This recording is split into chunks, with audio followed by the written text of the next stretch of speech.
justice, how the sports industry can catalyze positive change. Really excited to be kind of launching off of a pillar of Climate Week this year, which is specifically focused on climate justice, and having this great panel of experts talk to us. My name is Kristen Fulmer. I am not one of the people listed here on the screen, but really excited to be a part of making this conversation happen. This is Recipric, which is my organization's 3rd annual Climate Week event, and really excited, like I said, to have this group here.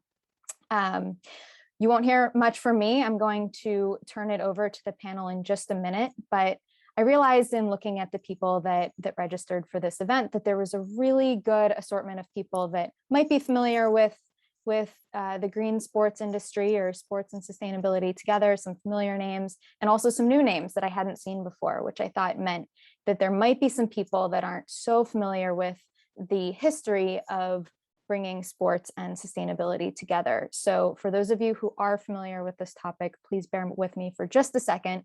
I'm going to go through just a very quick background. Before we do that, and throughout the panel, feel free to use the Q&A function in the webinar chat. This will send questions to us, which we can pepper in throughout the conversation. We'll also have a few minutes at the end to cover any other unanswered questions. All right, so the history of green sports, it is quite simple. It is the combination or the intersection of sustainability, something that I think all of us here are very familiar with, and sports. Of course, these sports listed here are just some sports that are at the intersection of, or that are really about green sports. Sports can mean many things, many different levels, both professional, Olympic, as well as youth sports, sport for development, and many other elements related to the sports industry more broadly. So what does green sports actually look like? It can look like a lot of different things, and I figured we could just share a few quick examples before we launch into what climate justice in sports looks like. So first, and these images are small, but it's just supposed to give you a quick capture of what green sports could look like.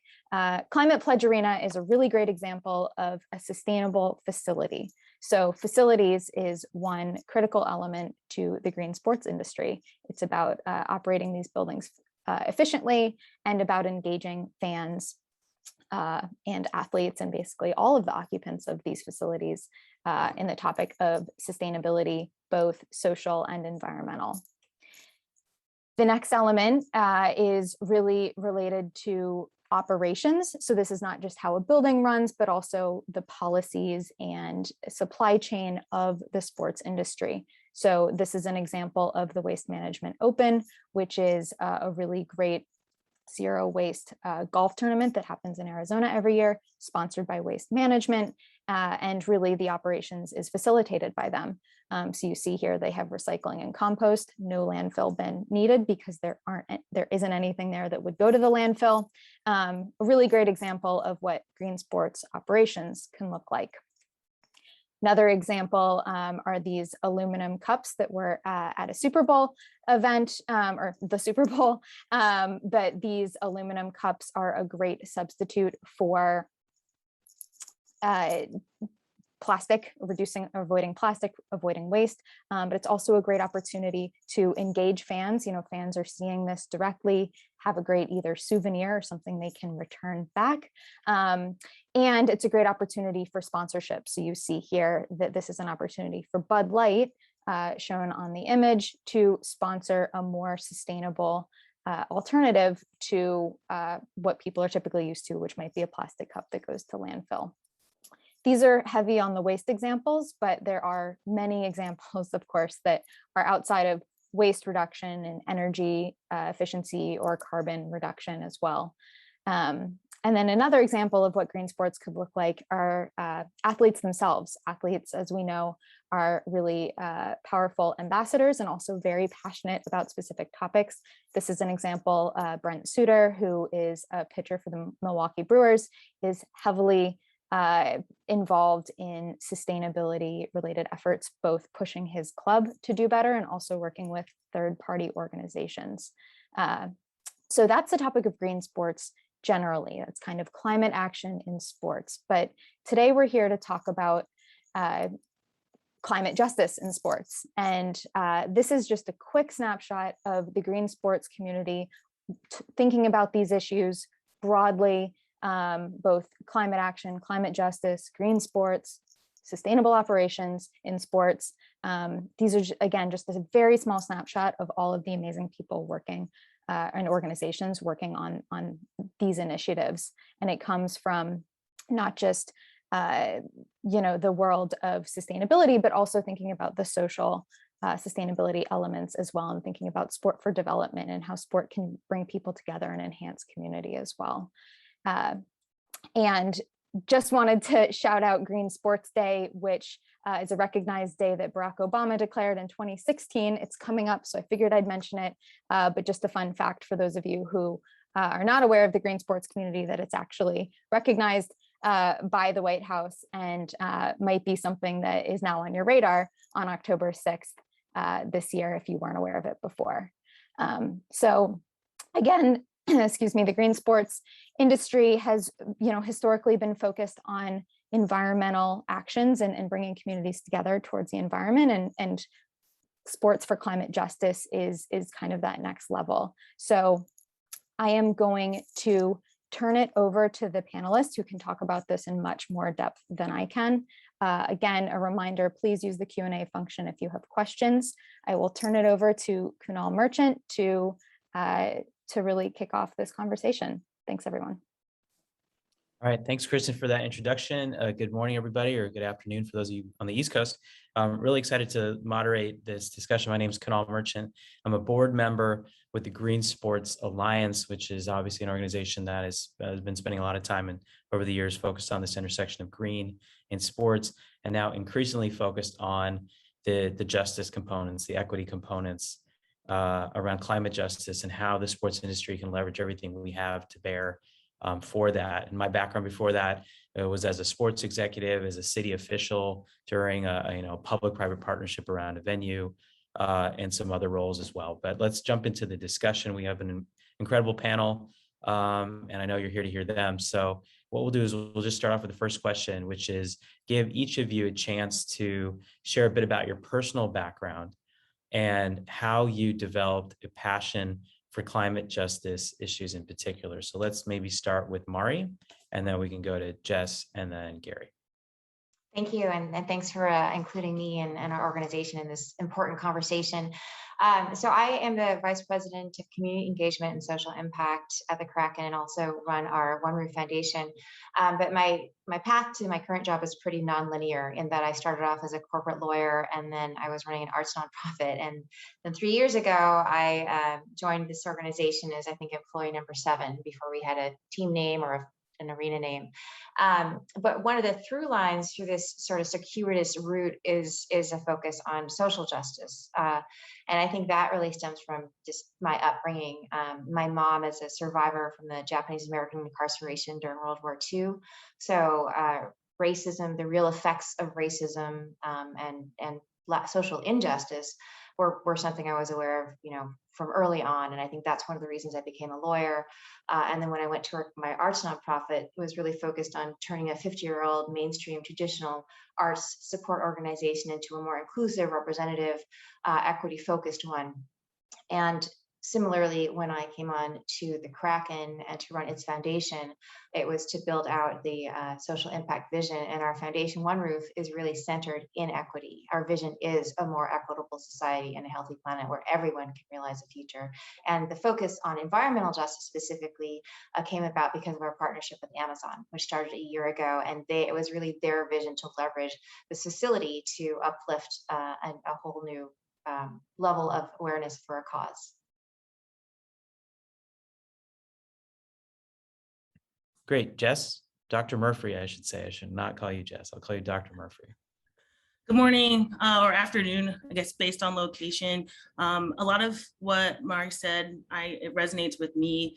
I'm a visiting assistant professor and accountability, climate, equity, and scholarship fellow at Texas A&M University in the Division of Sport Management. But my personal background has a lot to do with my educational opportunities and upbringing. My professionally, my roots are in collegiate event management, and personally, I was really fortunate to grow up in spaces that occupied the natural environment, between playing sports, being involved in Girl Scouts, and scuba diving, which I still do to this day. And all of those really were places where I didn't see a lot of other young girls who looked like me. And so it's been really fulfilling throughout my professional and educational careers that I've been able to blend two or even three of my identities together, who I am demographically, what I'm interested in professionally, and then my connection to the natural environment, and then this one planet that we all occupy. And last but not least, Garry. Yes. Hello, everyone. My name is Garry Gilliam, former NFL player, played for the Seattle Seahawks and the San Francisco 49ers. Before that, played at Penn State. And I would say that my passion for climate justice started when I was young. And before wanting to be a football player, I actually wanted to be an astronaut, like wholeheartedly, so did a lot of studying on Earth and space science and realizing that weather patterns and ocean currents and like what humans do have an extreme impact on it from that perspective, I think is what was the catalyst into me kind of having an interest in it. And then being an athlete and having a platform to be able to speak on these things, just really locked in the activism route, if you will. But then on a more of a, I guess, a spiritual angle, I wholeheartedly believe that, we're all just kind of physical perspectives of the same consciousness, right? And that's not just us as humans, but also kind of everything around us. So I think parts of climate justice and sustainability feed into those things as well. So it was just kind of an easy, transition for me. Fantastic. So Garry, let's stay with you for a second. I'd love for the folks here to hear about the bridge. So you're an EcoAthlete, and you sort of made sustainability a really big part of your identity as an athlete. And now you have this incredible project called the Bridge. Tell us more about it and what, inspired its creation. Well, let's try and keep that short. I'll do my best. So really so the Bridge Eco Village itself is a for-purpose real estate development company.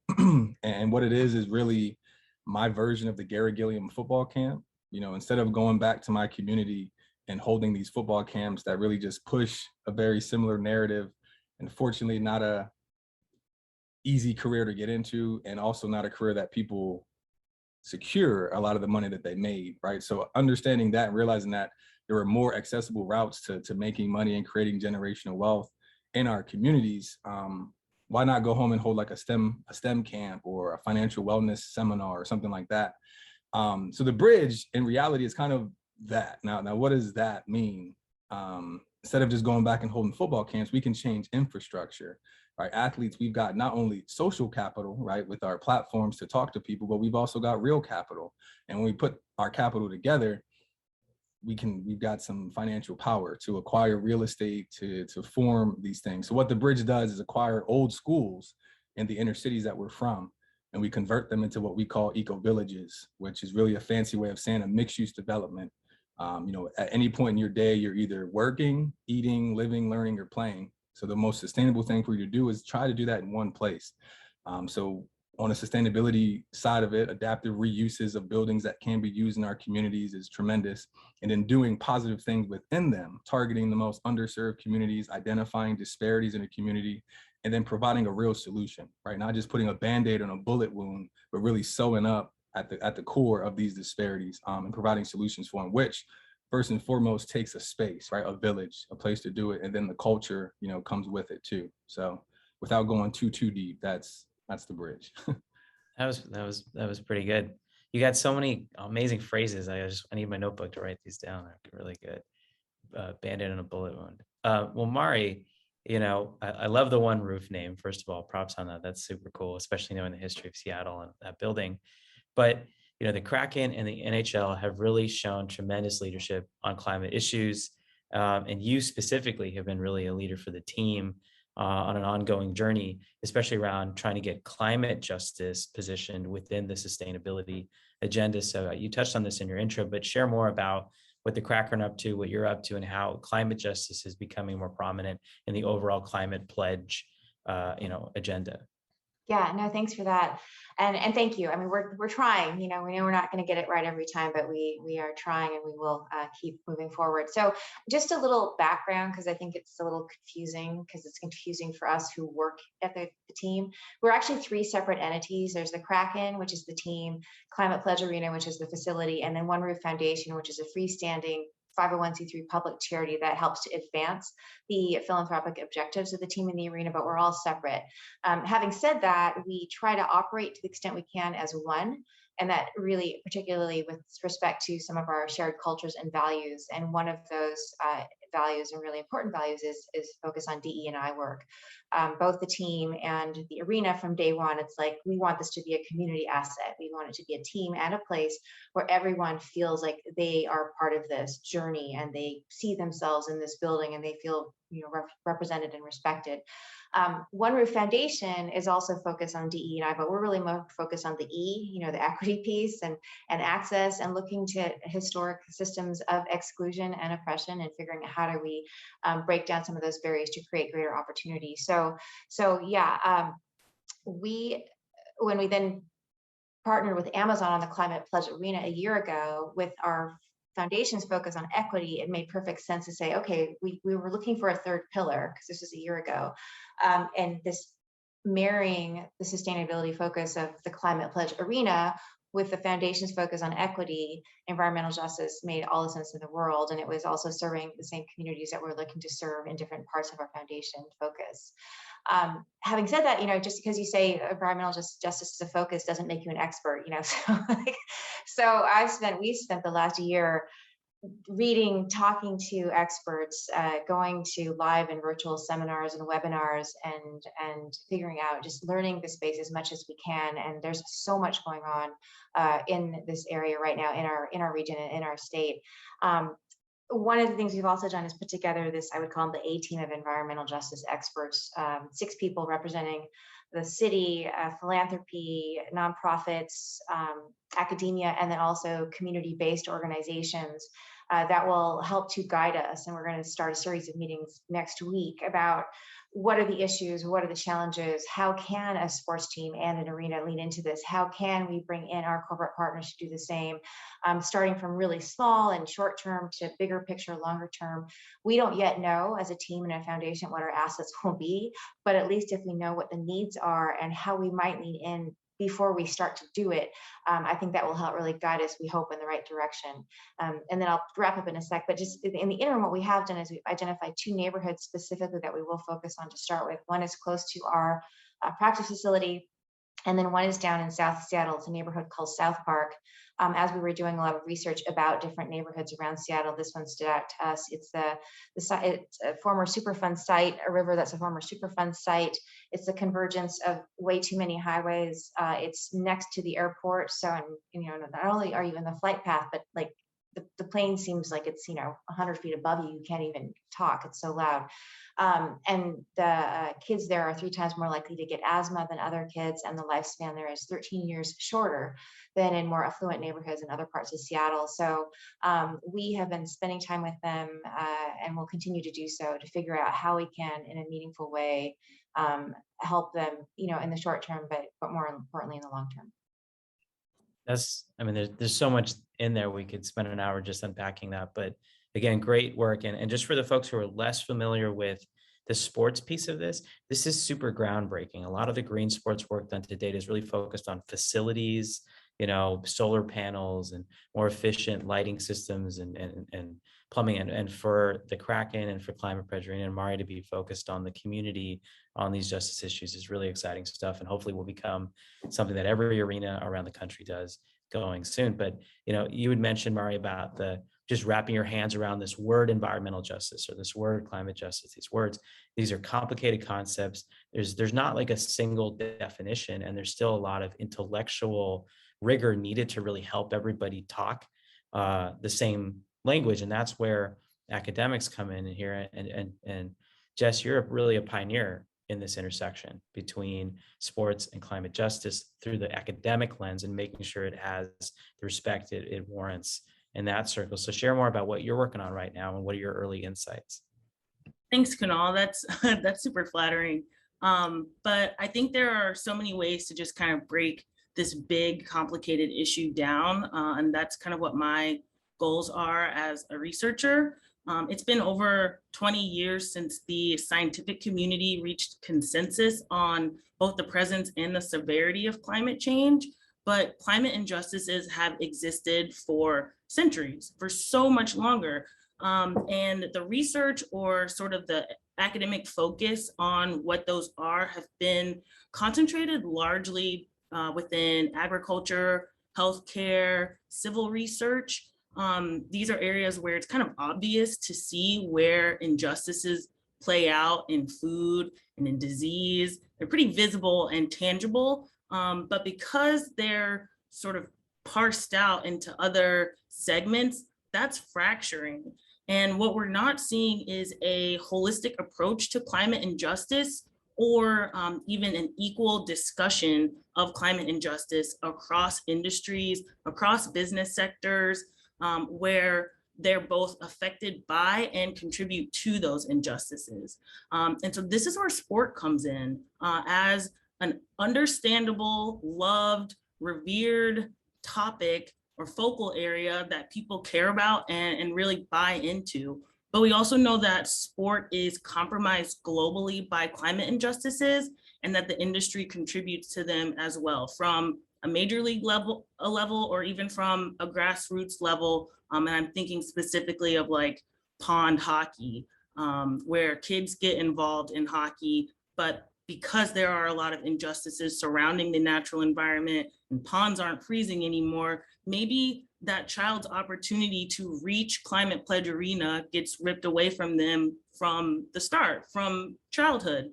But at the same time, I've also found that there are organizations and even individuals who are dedicated to justice-based efforts surrounding sport. And these are sport groups who are using sport to restore community in areas pillaged by extreme weather events. They're providing opportunities and resources to bring sport to underserved areas. They're also using sport to bring awareness to the state of the current climate. And then many of those efforts for climate justice, at least from what I've been able to find, and it's been evidenced by our other speakers today, but they overlap other areas of justice like racial justice and economic justice. So they kind of all go together, which is why it's baffling for me as a scholar to build bridges when the efforts before me have largely been compartmentalized. And altogether, these are efforts that aren't stopping. They're not stopping and they're not preventing climate change from happening. I think that's important to note, that what we're doing now are adaptive strategies, and it's like coping. It's not preventing the next hurricane. It's not preventing the spread of wildfires. It's not preventing the uptick in diseases that we see are spread further because it's so warm. But I think what is inspiring about it all is that the group of us here today talk about environmental and climate justice on a fairly regular basis. And we generate ideas and thoughts and collaborative efforts. And then because we're all here today in a new setting with a diverse audience in a new track for Climate Week, that's evidence of progress, which bolsters the research that I do. And I am really energized by that thought. Yeah, that's incredibly well put. Sticking with the sports analogy, you're talking about how we're kind of always playing from behind and we're kind of always on defense. And whenever we talk about these justice concepts, and I know Mari and you and I have talked about this and others before, how we always sort of talk about it in terms of harm reduction, which makes sense because there's a lot of harm to be reduced, but there's also a lot of opportunity. And maybe there's a chance to enroll more and different types of people into the movement around climate justice if we frame these issues in terms of new value that's being created, new opportunity that's being extended, ideally with those opportunities being afforded at least first rights to the people in the communities being affected. But I'd love for each of you, maybe we'll start with Garry, to talk about, the value creation piece of this, how we're creating jobs or developing people through this conversation. And it's not just about a harm reduction piece. Yes. Take that in for a second. Yeah, I mean, climate justice, environmental justice, social justice, to Dr. Murphy's point, this stuff has been going on for a while. But now there are opportunities for extreme careers, for true value, like you're saying. So what is that value that can be created aside from wealth, right? With there actually being careers, I think as humanity, there's an opportunity here for us to take a major leap as a species, right? Like, I think it's really our obligation to protect the planet, to be shepherds of the planet. And we haven't really done that. But now we've got the tools to really, really do it. I think that will have a tremendous effect. So if you want to talk about value, like, there is no place without Earth, so like, you can't talk about any other type of justice or any other type of thing without like the feet that, the ground that your feet are on, so there's an opportunity. Like, it's a special time to be a human in 2021, with access to different people around the world. And then with what happened in 2020 with COVID and the assassination of Mr. George Floyd and the demise of our financial system and the ongoing climate crisis, it really magnified, again, to Dr. Murphy's point, the solutions and the value created need to be holistic. That we can't continue to operate in these silos and compartmentalize, because the problem is connected too, right? But I'd say I have hope, because we're in a position where people care. It is inclusive, right? As much sustainability is looked at as this affluent white issue, obviously some of the most impacted people are Black and live in the inner city, right? When we talk about environmental justice. But people are quote unquote waking up. I hate that term, but they're becoming educated and exposed to, they have access to information. And then the most important thing, I think people have playbooks, like, what can I do just on a personal level, aside from just conversations, is it sending emails to some of the policymakers to change certain things? Like, why is the incinerator for my city adjacent to the affordable housing, in my city as well, right? How do we change those things? Something was done before to make that the case. So how do we start to unwind that? And no better time than now, in my opinion, in history, for us to do things like that.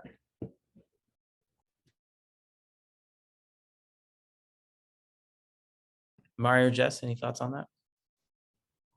Kind of the value creation piece, yeah. Yeah, I think Garry hit kind of the nail on the head, that we, and you mentioned this too, Kunal, that we kind of play from behind. I think in a perfect world, conversations on climate issues wouldn't be reserved for the scientific population, because the people who are affected the most are Black, Brown, Indigenous, marginalized community, women, and children. And when we have those, or we save kind of the big money conversations around climate, that's benefiting, or that's lining the pocket of the exact opposite population that I just mentioned. So I would hope that it would become part of the normal household lexicon. This should be something that's discussed at the dinner table like any other major issue of our time.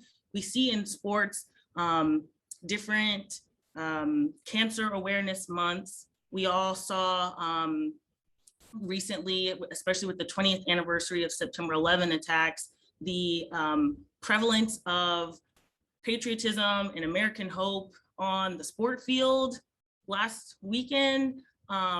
It's so normal, even in normal conversations, to discuss the weather. That's just basic small talk. And I would hope that that starts to break the ground on climate, particularly as it pertains to sport. And when we start normalizing the conversations on it and reducing the polarization, then we can start to get ahead of things. Then we can start really putting our efforts into environmental sustainability, which is the practical response to climate change, right? The earth is going to do what it wants to do based on how we're treating it. And our response to that is environmental sustainability. That's not stopping how earth is fighting back on us. So we have to normalize it. We have to diminish the silos, have these conversations, and create that awareness, just like we do for other major issues that affect human beings. Yeah, I would just really quickly agree with both my colleagues on their comments. Kunal, you mentioned about, it's something beyond just not doing harm. And I was thinking of how, like, it's empowering. How do you empower the communities that are most impacted? And as awareness is rising, and as kids in South Park realize that, no, actually not all kids get asthma this much. There's a whole generation of young people, I think, that are going to get, they're so much more active now anyway. And the more they know about this issue, I think they'll feel empowered to say, no, this is affecting me, and I'm going to go out there and either create a new job or a policy solution, or make sure that I am considered for these opportunities. And then similarly, we just, our governor just passed the HEAL Act in May this year, which is the first, I believe, official climate justice piece of legislation in our state, even though it's been talked about for 30 years. And the two main focuses of that, one is that policies have to acknowledge and support those communities historically disproportionately impacted by climate change. And secondly, that they actually have to listen to the community. So they don't get to sit in a room and decide what affects or doesn't affect people not in the room. And so with that mandate, it's sort of saying to the public sector, at least, and I hope the private as well, yeah, you have to be more intentional about equitable and representative hiring. So I think there are opportunities there. Absolutely. So, Garry just spoke really eloquently to the moral imperative to do all of this work. And I think a lot of people, certainly all the panelists, and probably many of the folks watching resonate with that, but not everybody does, right? Not everybody is there yet. We have some ministry to do on that. But in the meantime, climate issues seem to have moved from being a burden to deal with for some businesses, this extra cost and burden of this, to now climate change is actually maybe bad for business. We're seeing that things have gotten to a point now where the cost and inconvenience and catastrophe of climate related issues is now hurting business. And so I wonder if that is creating some new opportunities that y'all can speak to about businesses now saying it's actually in our self-interest economically, if not morally, to address climate change. And maybe, Jesse, you can start, and Garry or Mari, if you have thoughts after that. Yeah, absolutely. I think, Kunal, you mentioned sort of at the beginning about light and energy efficient swaps. And we see, renewable substitutes coming in, from personal vehicles to the way we power sport facilities. All of those things are helpful. The price tag up front is what makes Americans scratch our heads, because of course, an energy efficient LED light bulb is going to cost more than a traditional one, but that first one that costs more is going to use less energy and last a lot longer, saving money in the long run. And that is just sort of a small piece of how this works. And at the same time, it creates opportunity. There's always going to be opportunity when we diffuse ideas and innovation through organizations and through an entire society. That's something that is really hopeful. And we're seeing this in sport where, and I'll speak sort of to the collegiate landscape, where sustainability offices on campus are now introducing or merging with athletic programs, which is opening doors for sustainability-minded individuals to work in college athletics on college campuses. They're not dialing in remotely. There's not a headquarters. These people have boots on the ground at some major athletic operations scattered throughout the country. And that's something to be optimistic about. But like you mentioned, we've seen economically sort of the cost of climate change, where there's a chicken shortage, or there's a gasoline shortage, and all of these things that are resources that we need sort of to function for business, for health, and for the sheer performance of sport, that are being compromised by climate. So if we find solutions for those, that's creating opportunity for people, and that's spreading out our wealth in the long run. Awesome. Mari or Garry, anything to add on that? Just in terms of the business case to do the right thing on climate. Yeah, companies know that it's the more efficient you are, the better it is for your triple bottom line. So like, solar panels, water collection, composting, like those things in time will pay off, right? So it's just a matter of a company making the choice to, maybe be down for a few years to be up for eternity. But the other side of it though are the consumers that are coming up. Like I call them Generation E, right? I'm 30, but the people younger than me, like they don't play. Like when it comes to like a company standing by its values and things that are aligning with people, planet, and profit, oh, they'll make the choice. So if you don't make the choice, they'll make it for you and you'll be hit, right? Now, the other side of it, if you make the commitment to it and you're consistent with it, you're transparent, maybe you make some stumbles here and there, but you're willing to adjust and fix and grow, I think you'll get a very loyal generation of consumers. So yeah, it will definitely benefit because the generation below me, they don't play games. Generation E. Love it. Mari, I bet you're feeling a lot of Generation E up in Seattle. Yeah, well, yeah. And also, I mean, Seattle's super progressive on the environmental front, and we're also really nerdy. So, if you don't believe in climate change as a company and you don't think something needs to be done, you're not going to say that out loud in our business community because that doesn't work here. So, so we've got companies, like Amazon, like Microsoft, like others really leading on this front. And I got to say again, with Amazon's coming to us and saying, yeah, we'll work with you guys on the arena, but this is what we want you to make it about. And that costs a lot. It's a $1.2 billion arena because to retrofit a 50-year-old, 44 million pound roof that we can't touch because it's landmarked, and to figure out, okay, so how do you make a building energy efficient with also landmark glass that we have to use, not the most efficient glass? Like, how do you have to do all this crazy stuff to make it energy efficient?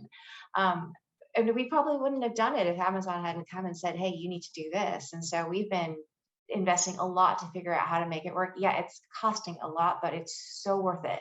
And the ability to draw attention to the issue and to use that building as and once you guys see the interior, it's kind of amazing of the stuff that's going to be shown in there.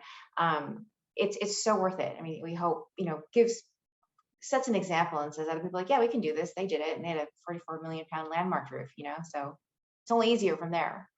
Absolutely. So we're getting close to where we want to pivot to questions, but we've reached the keeping it real section of the webcast where I want to be honest about the obstacles to all of this. Because if this was easy, we wouldn't be talking about it today. We would have already figured it out a long time ago. So starting, I guess, first with Mari. Like Mari, I've been in a similar seat to you where you're trying to help this huge business and community effort to build this arena and make it as big of a win for everybody, but you're facing multiple competing priorities. It's not just about climate justice. It's not even just about sustainability. You got to make hockey fans happy. You have to make the contractors and the executives, right? There's so many different people involved in something like this. What are some of the challenges that you face trying to keep climate and these social justice issues relevant when there's reasonably lots of other things that people are trying to optimize on when it comes to a hockey arena and a hockey team? Yeah, and I'll be brief, but I mean, our major challenges are that we're 30 days away from puck drop and we have to finish an arena and a practice facility and a part-time staff to hire. We have to write our policies, perfect our app. We've got, and COVID to navigate. So honestly, those are the biggest challenges because we just need to get on our feet. But from a support for the idea perspective, I feel really blessed because, thanks to our ownership and our CEO, the focus on inclusion has been there since day one. And, the focus on equity for our foundation, we've never gotten any pushback on that, but we've had a lot of support.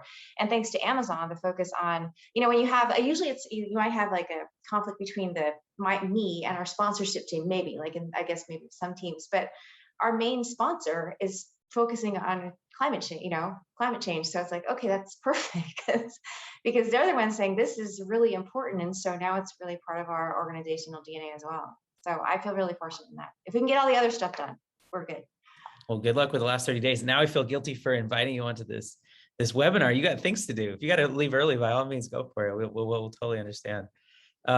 Let's take the keeping it real segment to Garry. So it's really exciting when athletes like you get involved in things like this because you just have a different X factor than the rest of us.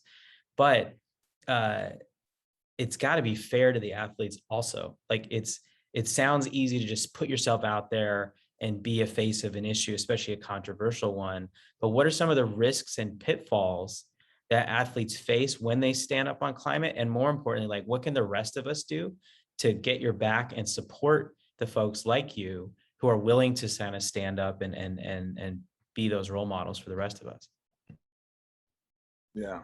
Mm-hmm. Well, I'll speak from my perspective, which is being a Black athlete.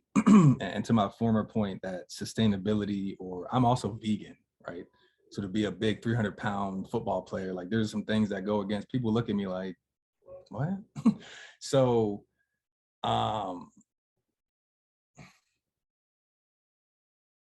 having the education, the knowledge, talking to people, being involved with nonprofits like EcoAthletes definitely gives myself more confidence to speak on certain things, like, all right, well, why are you vegan? And how does that relate to not just environmental justice, but like your health? Like, what are the correlations there? And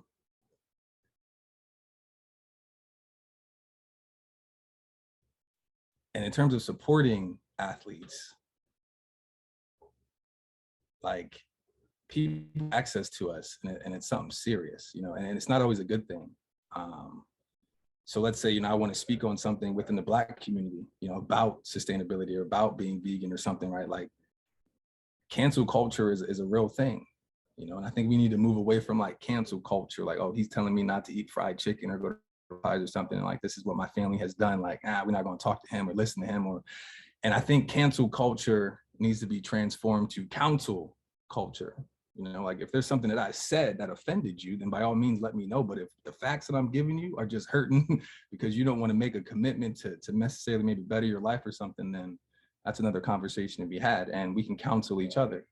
So I think how you can help is thinking of it in that way. Like, not everybody has all the answers, not even athletes, like definitely not athletes. As much of a platform as we have, like, all the guys that I would ask, hey, bro, you want to go back home and hold a financial literacy seminar? They're like, I have a financial advisor myself. I don't even put together my budget. Like, the money that I get doesn't even come to me. It goes to another bank account, and I get money from that.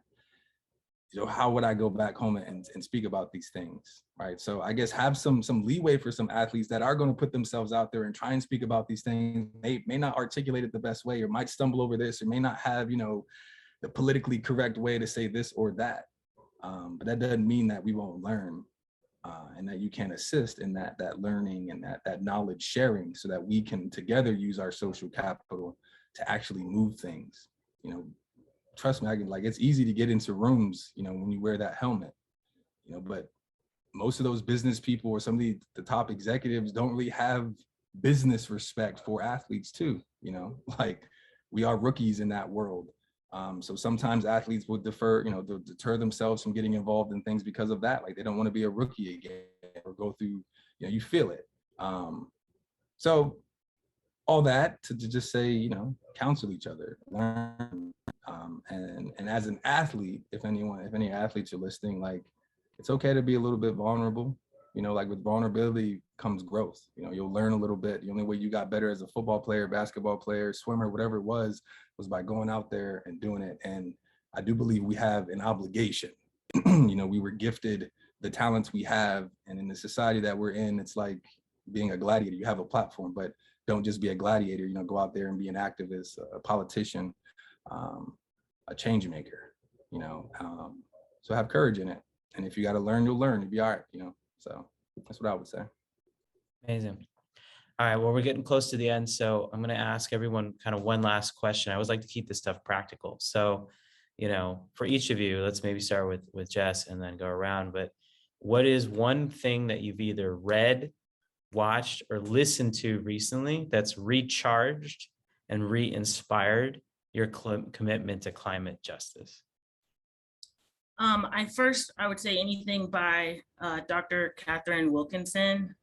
She is phenomenal in the climate justice and climate action space, but she communicates these things in a way that is digestible, and she, I think, is the definition of keeping it real. Nothing is sugar-coated, and that's coming from her scientific background, which I appreciate.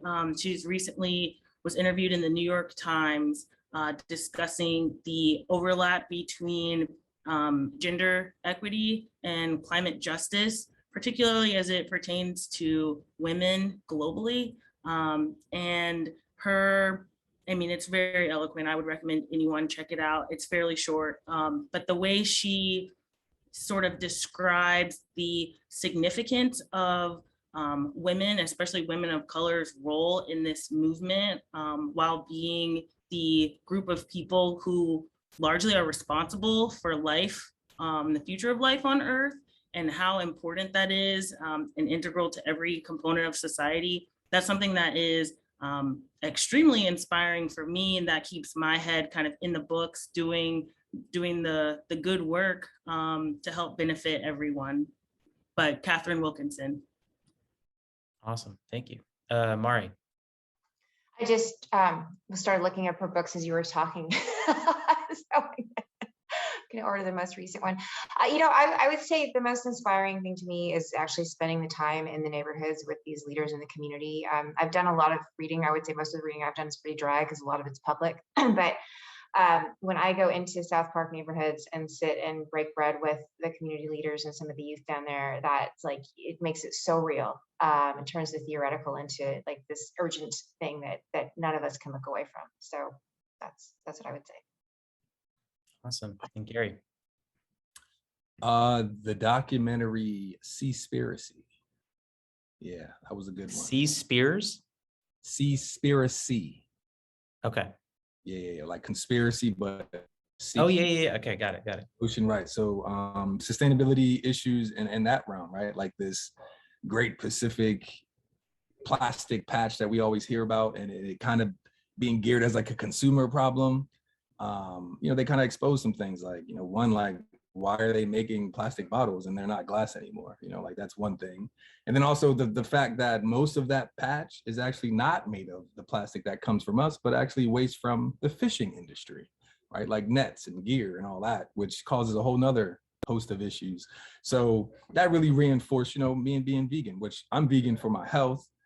The earth benefits are great. The animal benefits are great, but for myself, but to watch that and see, all right, this confirms that being plant-based is certainly the most efficient thing you can do, best for your health, best for the planet, and will be one day most definitely better for your profit as companies that have these options, as we've seen. So Seaspiracy, if you haven't seen it, go check it out. Check it out. So everybody's got their weekend lined up now on the panel. We got books to read and movies to watch and people to go meet. All right, let's pivot to questions. We got a couple in here. And then Kristen, if you have an additional, just let me know. But I see one in the Q&A. What is, and it looks like Mari, you're already working on an answer here, but what is one thing that my club can do tomorrow, next month, and next year to be a climate justice player? The short answer is just do what the Kraken are doing, but Mari probably has a more sophisticated I was to say, I always we start by reaching out to people in the communities. Don't spend too much time with your colleagues trying to figure it out. Like, go to the communities you're looking to serve, say, what are your needs and what can we do, and hear from them. And then it's going to be a range of make a donation, show up at a cleanup, but I would start with that. And then develop the relationships, because then that's how you figure out the longer term thing, because this is a long game. Yeah. And I'll just add a code to that. Like, even just the act of including justice issues in a sustainability conversation in 2021 is still somewhat revolutionary. We still have this very narrow blinders on just the building. And so having the people involved, like Mari's trying to do, is just important. So just figuring out a way to get justice into the conversation is progress. Mari, another question for you from Stephanie. How has the league been involved with trying to get more teams and facilities to embrace sustainability? As of right now, NHL encourages teams to embrace these changes, but there are no governance structures or regulations forcing teams to start changing their business practices. Is the Kraken receiving any public incentives from the state or the city? What areas of opportunity or profitability does the arena and team see to make these changes? And I think you answered a little bit below, but you can elaborate for us. Yeah, so we're not getting any public incentives right now. This is all, and our whole thing is entirely publicly funded, unlike the other arenas in the Seattle area. This is all privately funded. As far as the league, they do have a focus on NHL green, and they do have they've launched a whole anti-racist initiative a year ago, and so that's part of it. I think is building equity and social justice into the NHL green piece. It's a work in progress. I mean, to be honest, like a lot of this is, as Kunal said, kind of new to some of the different clubs, I think. So teams are working on it, but I wouldn't say we have like a super sophisticated, built out, playbook to follow at this point. Yeah, great. Okay, next question is, given the urgency of the climate crisis and the climate injustice that goes with it, what can athletes, teams, and leagues do to accelerate climate policy at a macro governmental level, especially when staying out of politics is a common thing to do in sports? Get involved in politics. Yeah, that's what I would say. No, seriously, like if there's politicians that are saying they're going to do something, they're not, like, they're supposed to be the voice of the people. So as an athlete that has a platform, like, go ahead, bro. Like, say something. That's what I would say, like, address the issue. Yeah. Yeah, I think that's awesome, Garry. And like, as Kunal was saying, you have you operate in a different sphere as far as like the cool factor, but for teams that, because we do hear a lot of like, oh, sports should stay out of politics. Our position is this isn't political. This is just about the future of, as you said so eloquently, of humanity. So, it's the same like with Black Lives Matter or Stop AAPI. That's not a political issue. It certainly isn't partisan. It's just doing the right thing and is addressing a social need. So we get the whole, some owners will say you don't want to get political. We don't think this is political. This is just what we have to do.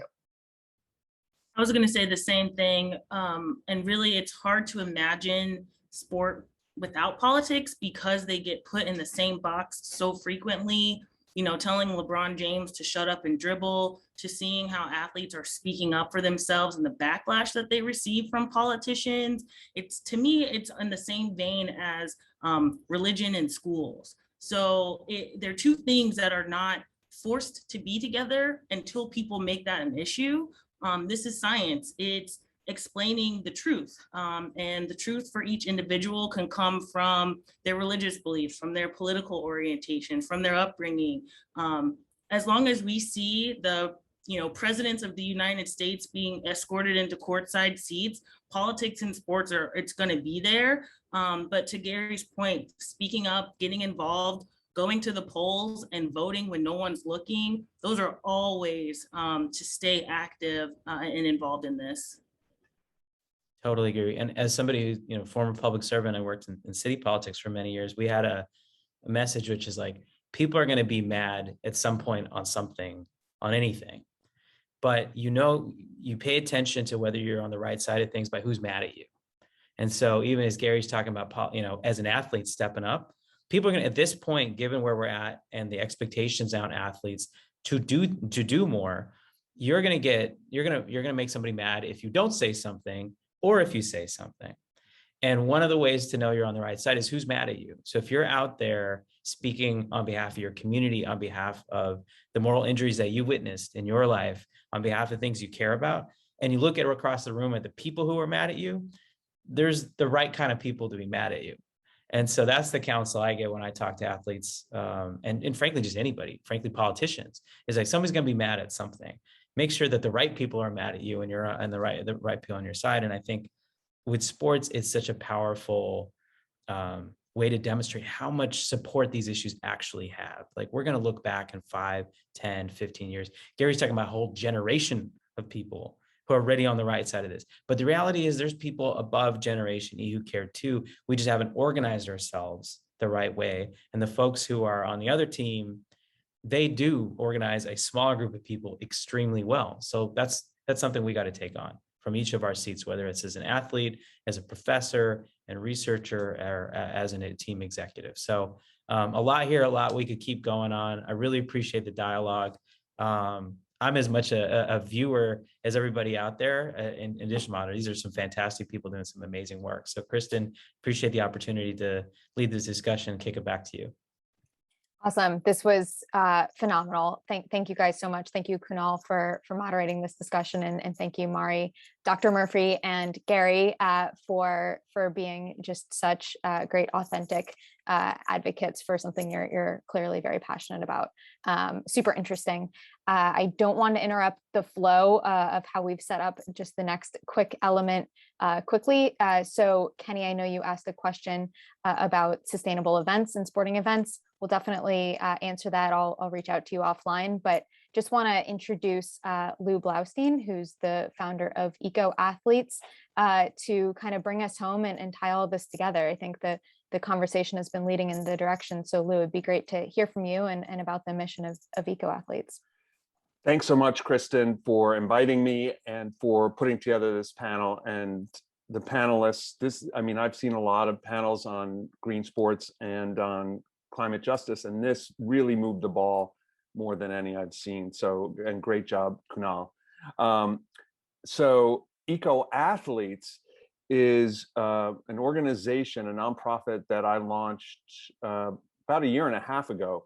And the goal, our mission, is to inspire and coach athletes to lead climate action. And we're lucky to have Gilliam as one of our now about 50 EcoAthletes champions, because on climate change, and included in that, of course, is climate injustice, let's just say, athletes, for the most part, to this point, have not really engaged.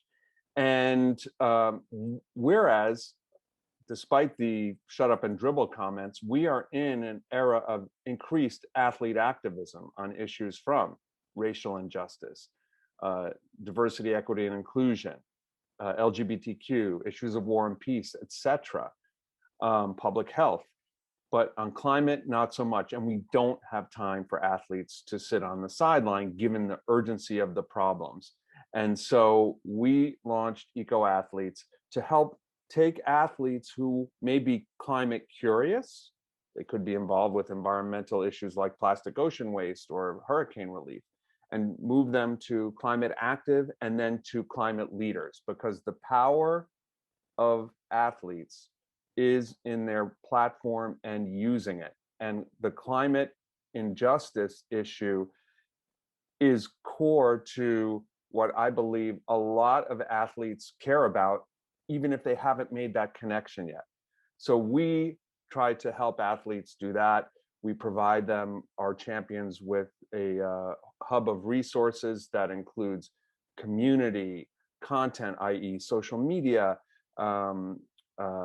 thought leadership opportunities like being on panels like this, and also mentorship, as well as introductions to brands that are like-minded.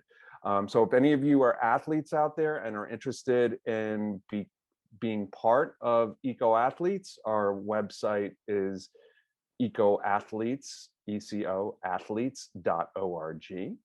And we are also, given the COP26 Global Climate Conference that is happening in maybe 6 weeks from now in Scotland, we want to give the athletes of the world and the organizations, teams, et cetera, that support them a voice at the COP to talk about how athletes care about a healthy climate and also climate justice. And so we have a manifesto that we are looking to get folks to endorse. So you can find out about that as well on our website. And now I will hand it back to Kristen.